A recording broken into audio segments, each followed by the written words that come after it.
Alright, so in this video, we're going to talk about the biblical concept that God is the one who raises up kings and rulers, and God is the one who deposes of them. Now, obviously, those things play out on a human level, and even just by looking at the examples in the Bible, it happens through the actions of men.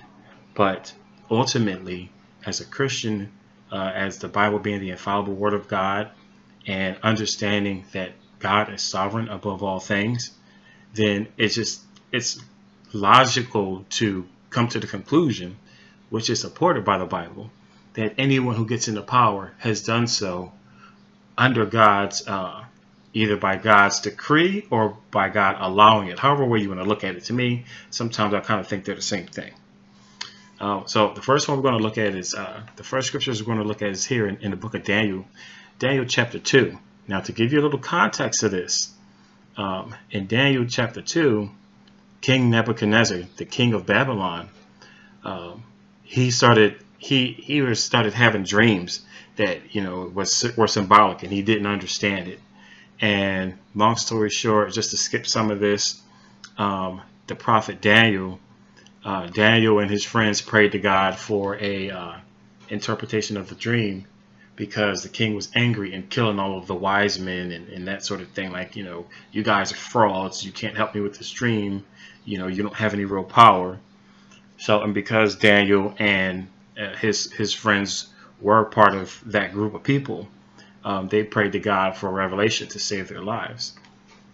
So when you look down in right here, this is the revelation was given to Daniel, and this is a prayer that Daniel gave after God gave him the revelation. Starting in verse 20, Daniel said, "Let the name of God be blessed forever and ever, for wisdom and power belong to him. It is he who changes the times and the epochs. He removes kings and establishes kings. He gives wisdom to wise men and knowledge of men of understanding. It is he who reveals the profound and hidden things, he who knows what is in the darkness, and the light dwells within him." So I'm going to stop here, because the main thing I wanted to focus on is just right here in verse 21. It is he who changes the times and the epochs. He removes kings and establishes kings. He gives wisdom to wise men and knowledge to men of understanding. So here, right here, it says, here's a prophet telling you, God is the one that gives people power. And that's actually what the dream was about. The dream was about, and we're going to look at what the dream actually meant in a second. But it's pretty cut and dry. Now we're going to go back. We're going to go down some in the same chapter to verse 31. So this is where David received the revelation of the dream. He gave God a prayer of praise and thanks. And this is where he actually tells the dream to Nebuchadnezzar. Oh, wait a minute. I don't want to read that. I want to read up here. Hold on. Let me find it. Okay, so I just want to do the interpretation of the dream. Just trying to save some time here. And this is David's interpretation. This was the dream. Now we will tell its interpretation before the king. You, O king, are the King of kings, to whom the God of heaven has given the kingdom, the power, the strength, and the glory. And whomever the sons of men dwell, or the beasts of the field, or the birds of the sky, he has given them into your hand, and has caused you to rule over all of them. You are the head of gold. So if you are familiar with the story, what Nebuchadnezzar saw was a statue made up of different kind of metals and materials, and it didn't make any sense to him. And so you can go back and read it for context. But again, it's reiterated. I was just there. Where was it at? I was just there. Okay. All right. So it just reiterates it, and he just says it directly and plainly. The dream that God gave Nebuchadnezzar, a non-Israeli, non-believing, a secular or pagan king. God gave him a dream, and in the dream, God sent his prophet to tell him that what the dream meant is that God was going to set this pagan king as the utmost power on the earth. Like he was the empire ruler or whatever. Um, Again, it's just so cut and dry. God gave him that. Now, how does that play out on an earthly level? It didn't just, people didn't just magically just worship him out the blue, like, like how the animals just followed, like how God sent the animals to Noah on the ark. It didn't happen like that. People didn't just come out of nowhere and just start bowing. We know how they did things back in the day. They gained power through conquering, through force, and all that kind of stuff. So Nebuchadnezzar was already kind of at a high position in terms of like, as far as my understanding, he was already like a powerful king. But basically, it's kind of like when the Bible says,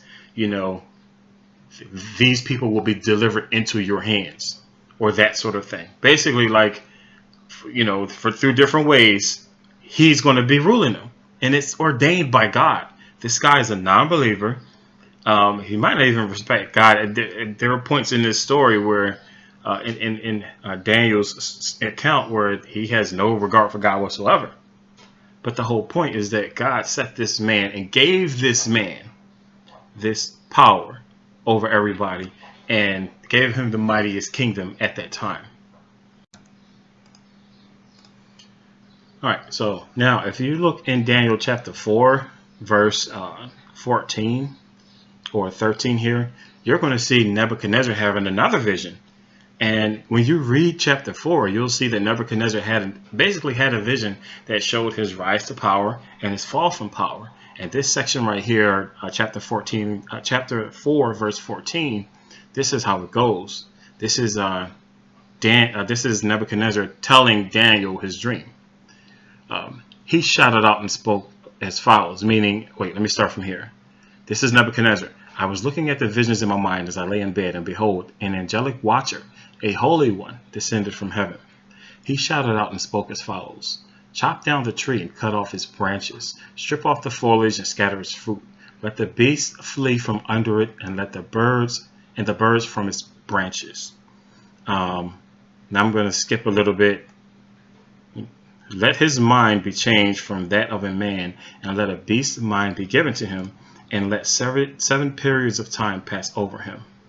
This sentence is by the decree of the angelic watchers, and the decision is the command of the holy ones, in order that the living may know that the Most High is ruler over the realm of mankind, and bestows it on whom he wishes, and sets over it the lowliest of men.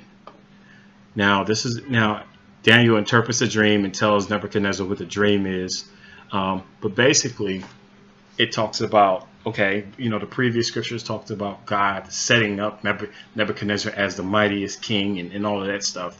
But what you see here is him actually falling and actually going into what sounds like some kind of mental derangement type thing, where he's going to live like an animal and live among the animals, without him being, it's just basically God did something to him. God humbled him because he got too much pride in himself and kind of was like, oh yeah, look at my kingdom. I'm a beast. I did all this myself. Nobody can mess with me. But God was like, nope. You're going to lose this power. And I'm going to show you, and I'm going to show, the world. It says right here, in order that the living may know that the Most High is ruler over the realm of mankind, and bestows on it whom he wishes, and sets it over the lowliest of men. Now, that's pretty straightforward. God is showing he's using this pagan person, and he's using the rise and fall of power, or sanity in this case, of this person to prove a point.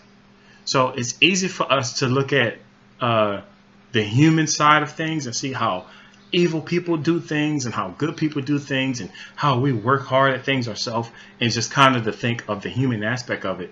And honestly, I just think that often we forget about the grand scheme of things, that overall nothing on this earth happens without God's decree. Either he makes it happen or he allows it to happen. I mean, I don't, depending on how you look at it, but it doesn't happen without his power being in a position to stop it or make it happen. God is sovereign. That's what it means. He's over everything. He has control over everything.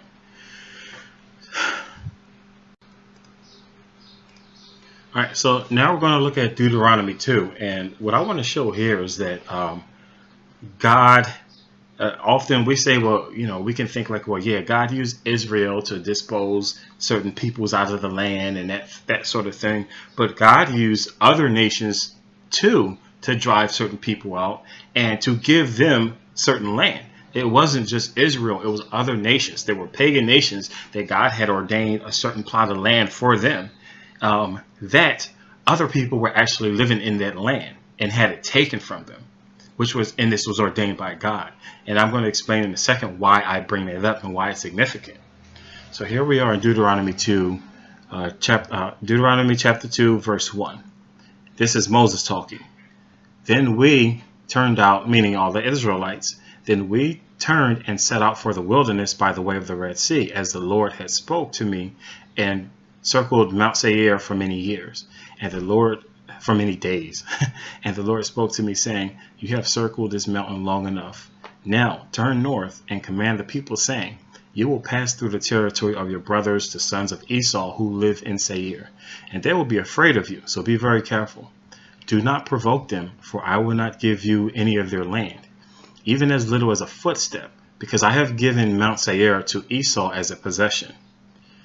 Now, I'm going to stop right there and I'm going to say, so God is, this is saying, as you go towards the promised land, you're going to pass through lands that I didn't give to you. And you're going to pass through the land that I have given to the Edomites. And they're going to be afraid of you, so be careful. Don't provoke them, and don't, they're afraid of you, so don't do anything that's going to freak them out and have them try to fight you.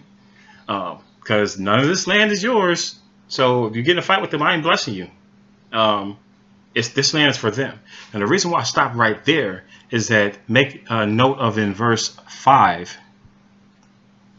It says, do not provoke them, for I will not give you any of their land, even as little as a footstep, because I have given Mount Seir to Esau as a possession. Now, when we read down a little bit, you're going to see how they got that possession. But to continue, we're going to read here. You shall buy food from them, meaning the Edomites, with money so that you may eat. And you shall also purchase water from them with money so that you may drink. For the Lord your God has blessed you in all you have done. He has known your wanderings through this great wilderness. These 40 years the Lord your God has been with you, and you have not lacked a thing. Now listen to this. So we passed beyond our brothers, the sons of Esau, who live in Seir, away from the Arabah road, away from Elath, and away from Ezion-Geber. And we turned and passed through by the way of the wilderness of Moab. Then the Lord said to me, do not harass Moab. Do not provoke them for war, for I will not give you any of their land as a possession, because I have given Ar to the sons of Lot as a possession. Now, I want to stop and make a little side note here. These scriptures are very good for people who try to, for atheists and that sort of thing, who try to proclaim that the Israelites were just like the Romans, trying to take over everything. They were very specific in the people who they fought and the land that they took. And once Israel got to that promised land, they did not expand. They never had an empire that expanded. They literally just had their little tiny section of land and just stayed there until they lost it. And then I guess there were times when they fought and they got it back. So that's just a little side note I wanted to throw in there. So we see here another land that is given to a certain people as a possession. Now listen to this. I'm going to read this one again right here. Then the Lord said to me, do not harass Moab, nor provoke them for war, for I will not give you any of their land as a possession, because I have given Ar to the sons of Lot as a possession. The Emim lived there formerly, a people as great, numerous, and tall as the Anakim. Like the Anakim, they were also regarded as Rephaim, but the Moabites called them Emim. The Horites formerly lived in Seir, but the sons of Esau dispossessed them and destroyed them from before them and settled in their place, just as Israel did to the land of their possession which the Lord gave them. So basically it's telling you that the Edomites, or the sons of Saul, I'm not sure if that means more than Edomites, but the sons of Saul displaced people and took over land just like Israel did. So even though we don't see direct commands, We don't see God explicitly saying in the Bible, Edomites or Esau come and take over this land the same way that he did with Israel. It tells you very plainly that God had ordained that land for them, and the way that they got that land was they went and they took it, just like the Israelites went and they took it. This is important, and the reason why I bring this up is because with me being an American here, there is so much talk about people who believe that it's okay to rebel against the United States or to violate the laws of the United States because this land was taken from the Native Americans. Now, I'm not going to argue that point. Some people would say different things happened. You know, people have their different opinions of what actually happened in history. I'm just going to assume that I'm going to go with the worst case scenario and say the Americans or the English, or whatever they were, the settlers, took this land from the Native Americans. But what you see here is that God, one of the ways that people get the land that he has ordained for them for that time period or forever or whatever is by taking it.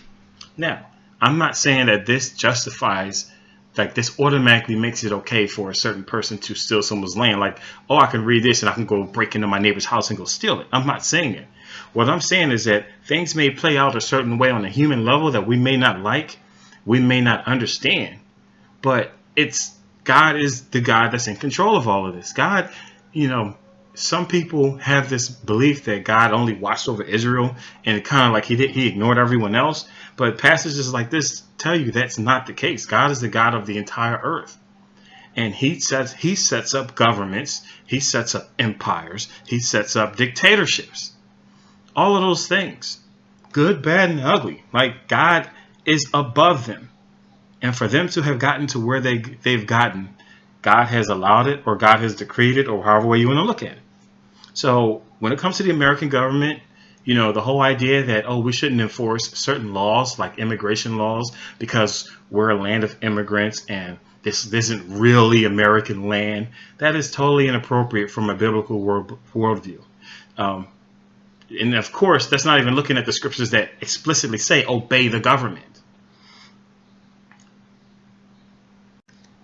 I just want to add in as another side note, you know, when people have the argument of, well, this land was taken from Native Americans, and I used to say the same thing, and it's something that you listen to, like, well, that kind of makes sense, you know, how can we talk? But what I say to people now when they say that, I say, are you going to give up your home to a Native American because you say that this land is theirs and you live here, so you're living on stolen property? And one guy on Facebook blocked me after I asked him that. He blocked me. But I mean, you got to be careful. Like, don't put stuff out there that you're not willing to accept the implications. It's easy to say stuff. It's easy to say stuff when you apply it to other people. But in terms of actually applying the implications to yourself, if you're not going to put up, then just shut up. You know what I mean? And then the other thing is, who's to say that the Native Americans who were here when the English settlers came were the originals? What if they had gotten that land from someone else and they had stolen it from someone else? So then this is just so silly. So it can go, you know, someone can say, well, you know, this wasn't really American land, so I don't have to follow these laws, or we shouldn't keep out immigrants. And then another American can say, well, no, well, those Native Americans actually stole the land from someone else, so it doesn't matter that we stole it from them because they stole it from someone else. You know, it's just, come on now. Like, look, I understand that we need to call injustices where we believe we see them. But in the grand scheme of things, at some point, you got to draw a line and just say, look, things happened. God is in control. And God is going to deal with whoever is in charge of this stuff. Every man will be held accountable.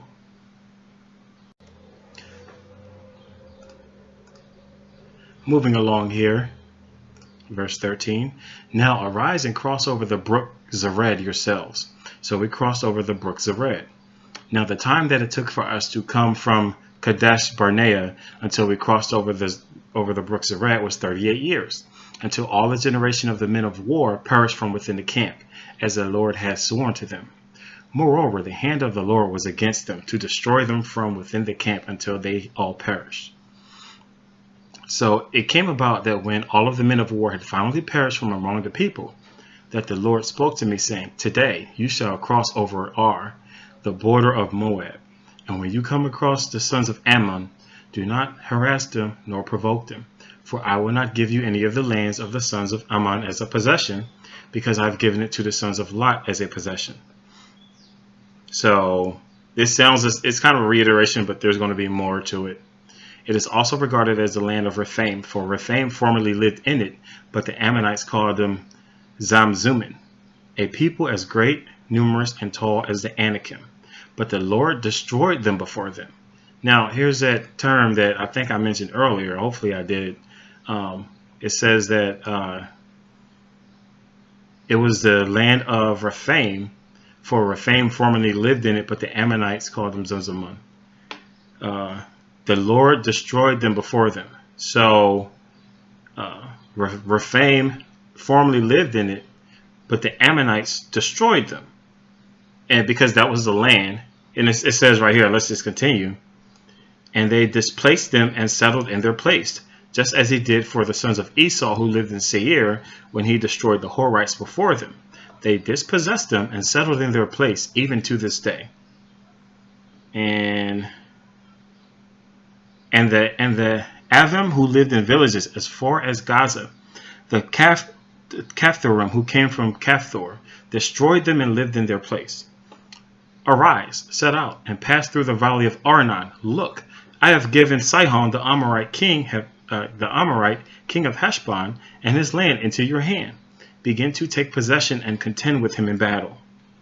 This day I will begin to put the dread and fear of you among the peoples everywhere under the heavens, who, when they hear the report of you, will tremble and be in anguish because of you.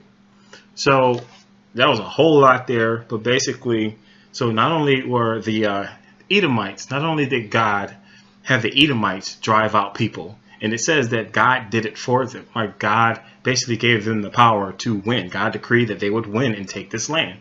And the same thing happened for the Ammonites. And these are pagan nations who didn't serve God. At least at this point, they didn't serve God.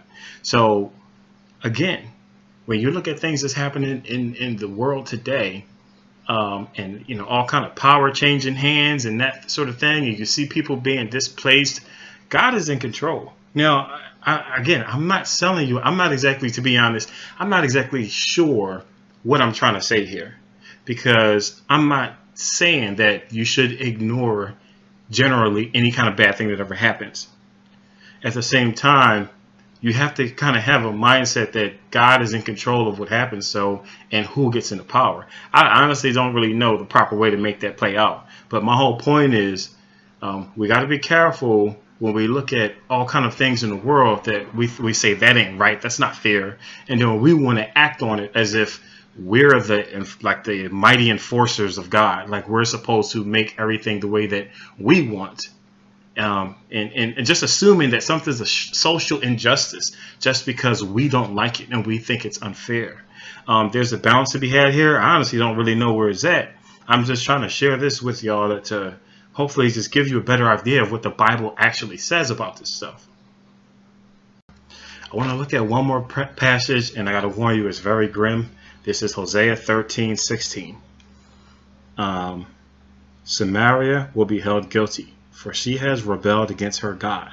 They will fall by the sword.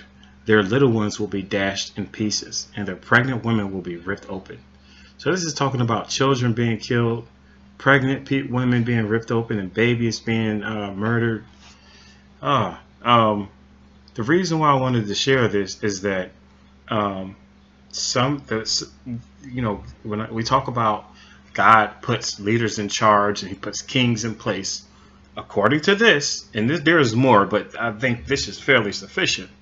According to this, even the evil ones who do heinous crimes, and when you look at when God gives a prophecy, a warning to a certain nation of incoming destruction, he describes how terrible it is and how terrible the people are. But he'll say things like, I'm raising up the Chaldeans. I'm raising up this army. They're ruthless. They won't negotiate with you. They won't. They're going to tear you to pieces.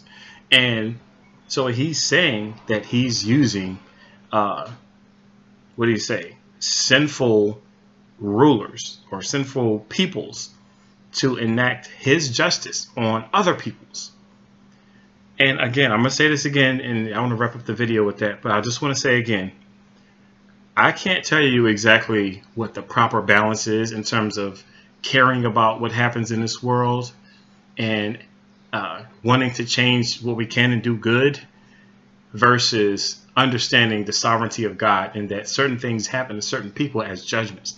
I don't know where the proper balance is. That's a difficult thing. I don't know. But the whole social justice warrior thing that you need to be riled up about every kind of oppression that you think you see is clearly unbiblical. It's clearly unbiblical. So that's the end of my video. Thank you for watching. If you watched it all the way through, thank you for taking the time out of your day to do so. Please share this video. Please like. Please subscribe. It really encourages me to make more. Sometimes I feel like nobody's listening. And just thank you for your support.